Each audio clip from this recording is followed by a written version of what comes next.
Welcome back, dear viewers. You're still watching The Breakfast Show live on Nile TV International. It's now time for a second and final topic for discussion for today. And we're going to be talking today about the human resources management. And to shed more light on this topic, we're most delighted to be joined here in the studio by Mr. Ahmed Agami, and he's a training and coaching expert. First of all, Mr. Ahmed, good morning, and thank you so much for joining us. Good morning, Kareem. How are you? All good, thank you.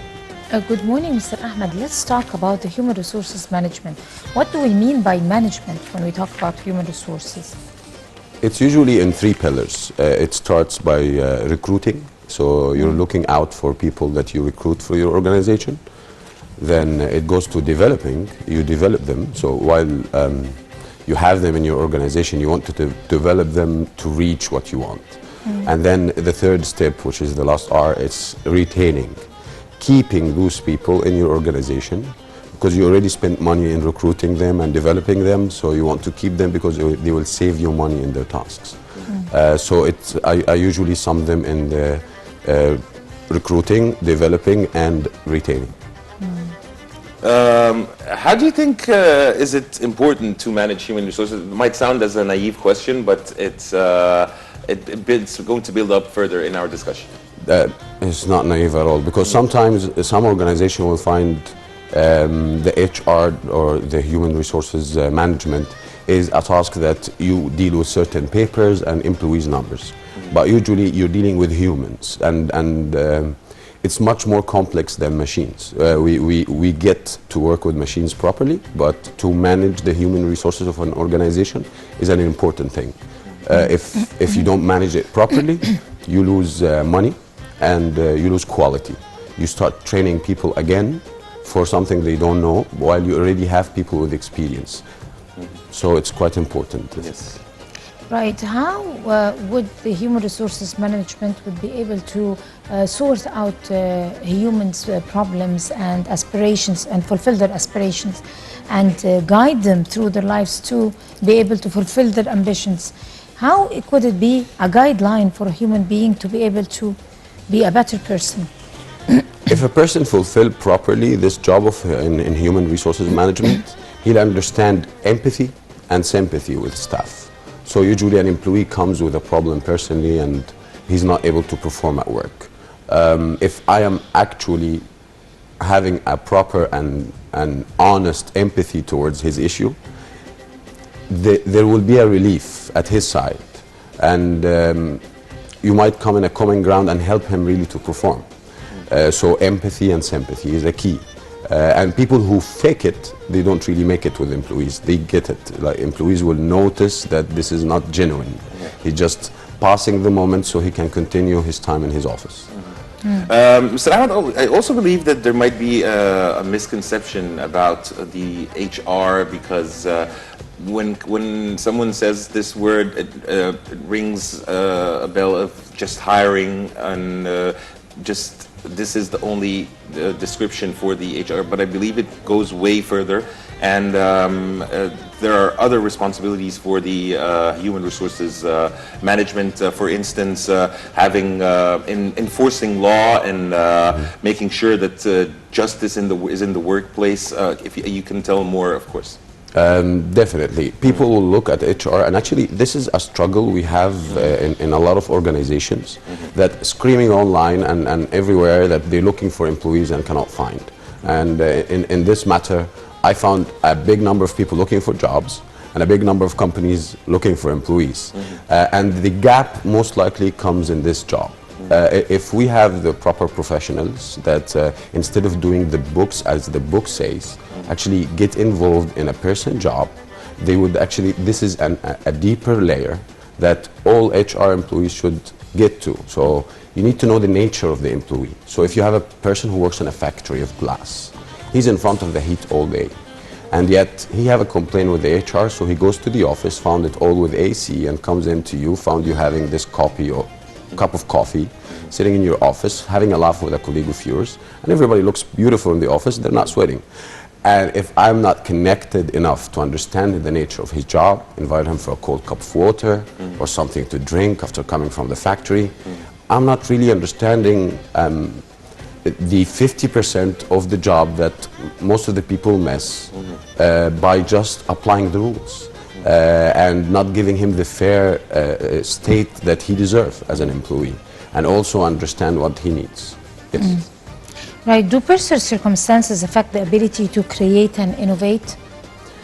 Definitely it does, but it depends how you see it. So let's say I have a personal circumstances and I'm going to work. I have a death in the family, or someone is sick and I'm worried all the time. So when I found this is out of my hands and look at it as a problem, it will affect my innovation definitely. But if I look at it as a challenge, it will challenge me to do better. So it depends how you see it. So that's why there's organizations now works on the mindset of the people. And one of the most people that I found very encouraging in this is Dr. Iman Sabri, and she's one of the people who focus on mindset. And then let's see what kind of skills, the mindset of a person and the heart set of them. Is their heart is into this? Otherwise, any problem comes, it's called challenge, because I really want to pass and do my target and do what I have to do. Mr. Ahmed, how can we help the employees deal with as HR management team? How can we help the employees at their difficult times, or whenever they face a challenge at the workplace, or even Outside. Yes. Yes. We look usually to the person who comes with this challenge as a task that need to be done, and or a situation that I need to handle as this is my job. I'm a human resource person. So instead of that, it needs a proper listening. So you're actually listening and feeling the frustration of the person. Some people will take it as they attacking their department, but if you get defensive, you really cannot help them much. So proper listening, empathy and sympathy, as we said before. But how can we benefit from the talents of different people inside? I mean, people come with different talents, with different abilities. I mean, if I'm not good at this thing, I could be better at other things. Yes. So me as a manager, how can I be able to gather these abilities and make the best of it to the best interest of the institution itself? Instead of labeling people that you are not getting this, I mean, in this job, then you're unable, I'm going to rate you as someone behind the group. Yes. So how could this be managed? So it's well known in international organizations that I used to work with before, that they make career path. They make sure that there is a talent show in the company.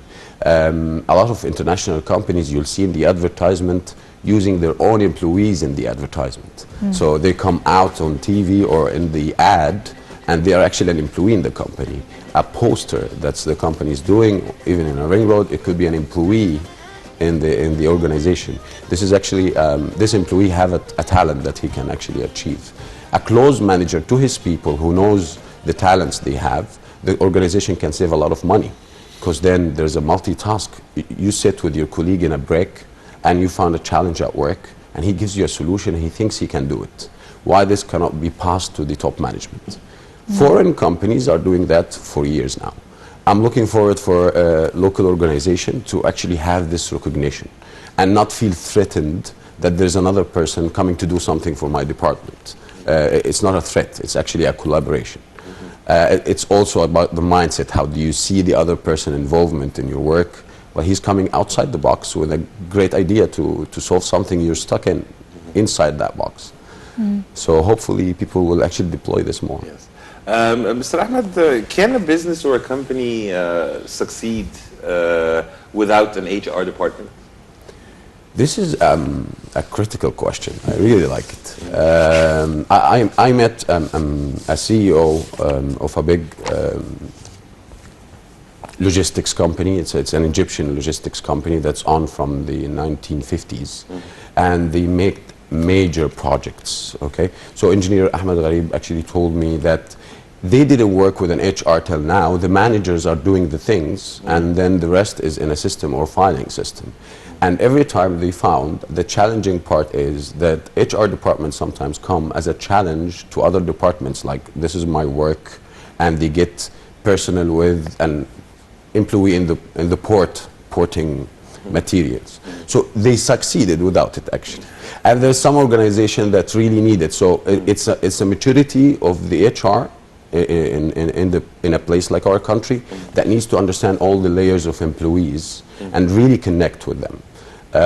So there is organizations that do it. But speaking about the example that you have just gave, don't you think that this would be an extra burden on the head of the sections or the section chiefs of the different departments doing part of which is not their job? For instance, maybe following the attendance, hiring someone, you know. Yes, someone who's qualified. It is a load, and to not hide it, it is a load that they can feel it in their staff. The thing is, the structure of an organization that works as a family makes it really easy to process, and that's how this organization actually is. I was surprised in a local company in Egypt like this is huge, and they're running huge projects. People are really connected. It's an overload. He's trying to solve it with young HR members in Egypt that doesn't have this complex of ego that I am the HR as general, and they're trying to work it out that they can be a part of the organization and make it easier for them. Right. Are there certain characteristics or description for to be an entrepreneur? I mean, should I have some ambitions and I want to fulfill when I grow up or in the future? What characteristic that would qualify me to be a candidate for an excellent, successful entrepreneur? Entrepreneurship is the point of the coming, all the generations looking to have projects, most likely, and be entrepreneurs. They need to understand that there is a difference between a proper entrepreneur and a want-to-be entrepreneur. So everybody wants to be, but what's a proper entrepreneur? So there is, as I remember, Coach Dalia Safan, she's also was seeking the smarts. You need to be smart enough for your own sake. So what's healthy for you and what's not? What you need to do now for your own health and benefits, like what's relevant. And you need to have the hearts.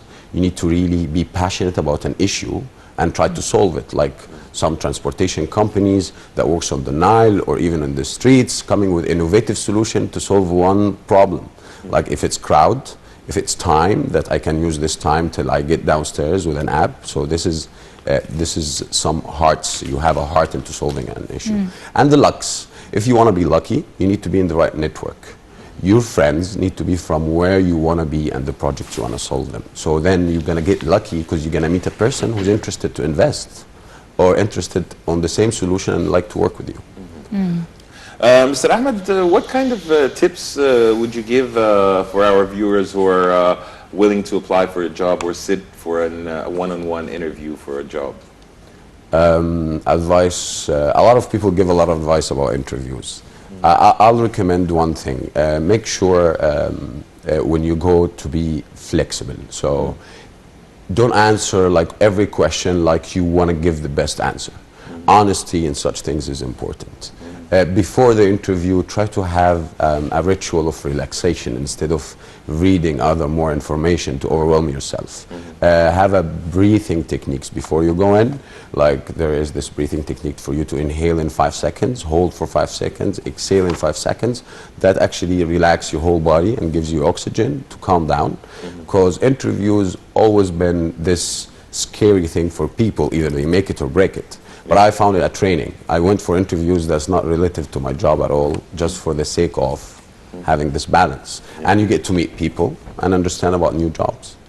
How would you introduce yourself to people that you want to impress them? Probably you could be a good character, but people don't understand you from the first time they talk, or understand your output in general from the first time they talk to you. How would you reflect or introduce your character and your vision in an acceptable way that everybody, the average, could accept it? Are there rules, do's and don'ts? Yes, don't try to impress.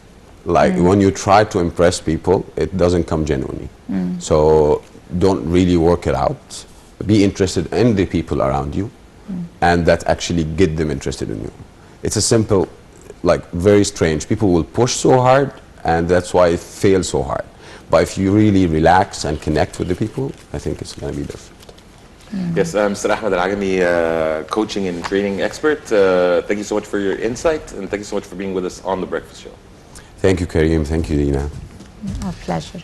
And dear viewers, by this we come to the end of today's episode of The Breakfast Show. Just a quick recap. We talked about the manufacturing of the automotive industry here in Egypt, and also the importance of the HR and the HR management team. And dear viewers, you have the company of myself, Kareem Al-Din and Dina Hussein.